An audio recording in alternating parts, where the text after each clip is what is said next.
So Chelsea have left out Trevor Chalobah. Um, you know, with their they've left out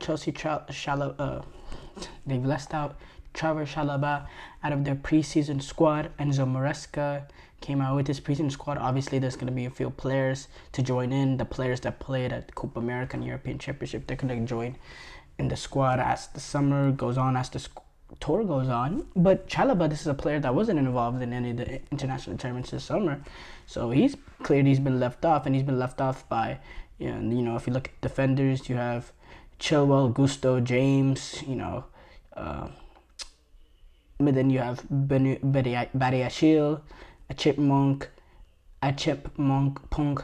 Tosin, Disasi, Colwell, Viega, Fofana, and Chalobah has been left off. And look, this is a Chalobah that's under contract till 2028, and to be honest, I think it's really disrespectful that he's really getting banned from the team essentially, despite being a heavy contributor last season, being one of our more reliable center backs over this past season. I mean, Disasi, Badiashile, there was times that they looked like a joke. And Trevor Chalobah, he came in. He doesn't have the best of ceilings, but this is a guy who, is a solid player. He has an ability to pick out a ball from playing out of the back. He's not uncomfortable on the ball. He has a good long range form of passing. Defensively, he's pretty solid. He has solid positioning. He's not the greatest of defenders, but the fact that he's not even involved in the squad, I mean, it's kind of disgraceful. And the fact that this is someone who's been a part of the Chelsea youth setup since he was in grade school, since he was 8 years old.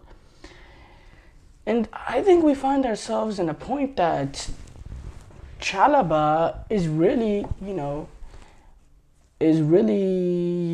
suffering from the fact that this is a guy that came up the academy and didn't really cost Chelsea anything. So he seems like an expendable asset for them, in the fact that they didn't spend anything to get him. Because if we were basing it just based on performance, Disasi and Badiashile should not be getting in this preseason squad over Chalobah if it's just based on performance. But these are obviously players in Disasi and Badiashile that they brought in from other clubs, and that has transfer value to them. So you can't really give up on them. But if you're basing it on performance, no way. And I think I don't think Chelsea hierarchy really understand the player that they have in Chalobah. The treatment has been so unfair. I think he's been, over the past few years, he's been one of our more consistent performers. If you look at all the crap that Chelsea has seen over these past few seasons since this new ownership came in, he's been one of the more solid pieces. He doesn't even get to play game in, game out, but in the games that he does play, I think he's been solid, very, very solid, and he's a good squad player. And for me, it's really quite unbelievable the way he's been treated, especially if there's no real imminent move coming for Chalobah. Like maybe the way I can defend this for Chelsea is if they're currently negotiating with another club and it's almost a done deal that Chalobah can be out of there. Yes, but if there's no real concrete evidence that Chalobah is making a move out of Chelsea, and this is just the manager's decision or the club's decision, I think it's really unfair and really ridiculous. But this is Enzo Maresca for squad, really, for Chelsea. Maybe he just doesn't fancy him, but I don't know. It's 14 years in the academy, in part of Chelsea's loan system. Yeah, I don't know. Like, I understand, maybe you want to sell him, but not keeping him on not putting him in the squad for preseason. I mean, that's just a joke. And if you're Enzo Maresca and you don't fancy him, why don't you just bring him onto the squad so he, maybe you can get a better look at him. There's no way you can really understand the quality of players you have just from the few weeks that he's been at Chelsea. I don't know. Especially with Disasi in that squad. I mean, Disasi has been so bad, and oh my god. I'm just looking at the pass that Chalobah made against West Ham. I mean, it was an absolute brilliant pass. How many center halves do Chelsea have that can play that sort of long ball? And Enzo Maresca does want to play this position-oriented game. Don't you want to take advantage of the ability that Chalobah does have on the ball? I don't get it. I really don't. And again, everything that Chelsea does is, I think any issue that Chelsea has starts from the top, because any issue that Chelsea has is something that's sprinkling. You can talk about, we can sit here and blame Enzo Maresca for this decision and all that, but who enables Enzo Maresca? Any issue that Chelsea has starts off from the top, because the top, they don't know what they're doing, and it sprinkles on through the entire team, through what we see on the field. Even what we see on the field, what we see outside Stamford Bridge, everything starts off from the top, starts off from this horrible ownership group that's came in. That's just my rant for Chelsea. So yes, it's completely unfair, but what can we do? What can we do as Chelsea fans? I will say this: Chelsea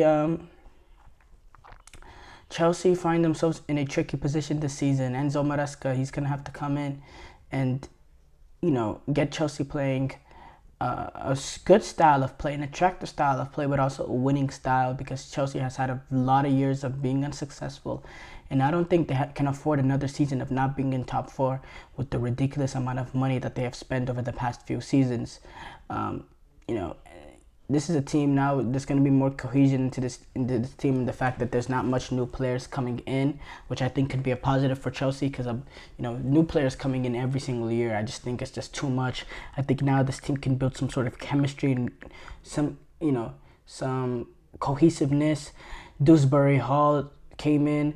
It's clear that's probably an Enzo Maresca guy, maybe someone that Enzo Maresca trusts to come in, do the dirty work. He's gonna be a midfielder. I think he's gonna be a squad midfielder. He's not an old player either. He's 25, so he kind of fits the age range of the sort of players that Chelsea want to sign. And he costs 30 million, which is not ridiculous for Chelsea, but yeah, other than that, they haven't made that, they haven't done much other than that. So I think that's good in the fact that they're able to build cohesiveness. They still haven't signed that striker that a lot of Chelsea fans, including me, think they need, because they don't have that clinical finisher up top. Nicholas Jackson, he's a guy that has pace, that provides verticality, but in terms of being in front of a goal, being able to finish opportunities, he's just not clinical enough. So it's going to be interesting to see if Chelsea, in the later stages of this window, if they attack that number 9, or if they're content with the players that they have, if they're content with Nicholas Jackson, if they're content with that fit in Nkunku, having a proper preseason, maybe playing that role. Now, Nkunku is not actually involved in this preseason squad. Armando Broja is, so we'll see. Can Nkunku, can he play that role? Can he play that role to the high level, to the level that Chelsea want him to play? And who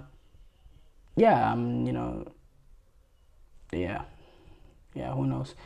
Dewsbury Hall, he started 41 of Leicester's 46 games when they won the championship under Enzo Maresca. We've seen him also play in the Premier League. He's a player. He's a decent player, tidy player, not unbelievably great, but a solid signing for them. And I don't know. We'll see what Chelsea bring to the table. We'll see.